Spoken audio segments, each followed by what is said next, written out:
திருச்சியை அலறவிட போகும் எடப்பாடி. இந்த மாதிரி தினம் தினம் வெளியாகக்கூடிய அதிமுக சம்பந்தமான அனைத்து விதமான அரசியல் தகவலையும் நீங்க உடனுக்குடனே தெரிஞ்சுக்கணும்னு நினைச்சீங்கன்னா நம்ம சேனலை சப்ஸ்கிரைப் பண்ணி ஃபாலோ பண்ணிக்கங்க. அப்படி இந்த வீடியோ பிடிச்சிருந்துச்சு அப்படின்னா ஒரு லைக் பண்றதுக்கு மட்டும் மறந்துடாதீங்க.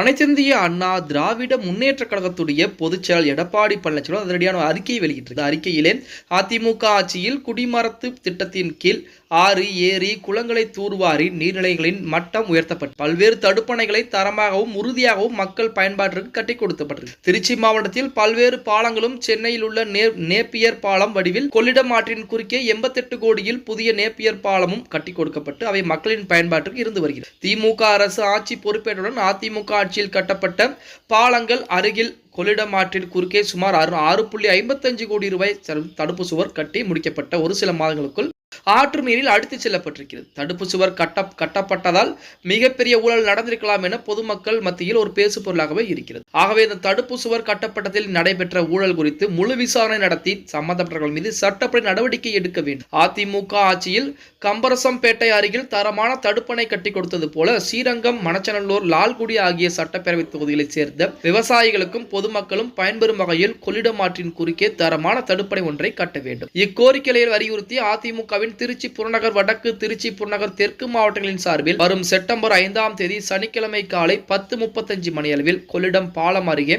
டோல்கேட் பகுதியில் மாபெரும் கண்டன ஆர்ப்பாட்டம் நடைபெறும். இந்த கண்டன ஆர்ப்பாட்டம் முன்னாள் அமைச்சர் சி. விஜயபாஸ்கர் தலைமையிலும் முன்னாள் அமைச்சர் எம். பரஞ்சோதி, முன்னாள் எம்பி பா. குமார் ஆகியோர் முன்னிலையில் நடைபெற இருக்கிறது. அதன் காரணமாக திருச்சி சுற்றி வட்டார பகுதியில் இருக்கக்கூடிய அதிமுகவினரும் அதே போல தமிழக பொதுமக்களும் மறக்காமல் இந்த கண்டன ஆர்ப்பாட்டத்திலே கலந்து கொள்ள வேண்டும் அப்படின்னு சொல்லி எடப்பாடி பழனிசாமி பார்த்தீங்கன்னா அதிரடியான அறிக்கை கொடுத்திருக்கிறார். அதாவது இப்ப தமிழக அரசு திமுக அரசுக்கு எதிராக எடப்பாடி பழனிசாமி அவர்கள் எதிர்க்கட்சி தலைவராக ஒரு சிறந்த முறையிலே செயல்பட்டுக் கொண்டிருக்கிறார் அப்படின்னே கூட சொல்லலாம். ஏகப்பட்ட விஷயங்களை முன்னிறுத்தி கண்டன ஆர்ப்பாட்டங்கள் தற்போது வரைக்கும் நடத்தப்பட்டுக் கொண்டிருக்கிறது. ஏன் நேற்றைய தினம் கூட பார்த்தீங்கன்னா சென்னையிலே கண்டன ஆர்ப்பாட்டம் என்பது நடத்தப்பட்டது அப்படிங்கிற தகவல் நம்ம அனைவருக்குமே தெரிஞ்சிருக்கும். ஓகே गाइस, வீடியோ பிடிச்சிருந்தா மறக்காம ஒரு லைக் பண்ணி விட்டுருங்க. அப்படி இந்த வீடியோ ஃப்ரெண்ட்ஸ் அண்ட் ஃபேமிலிக்கும் ஒரு ஷேர் பண்ண மறந்துடாதீங்க.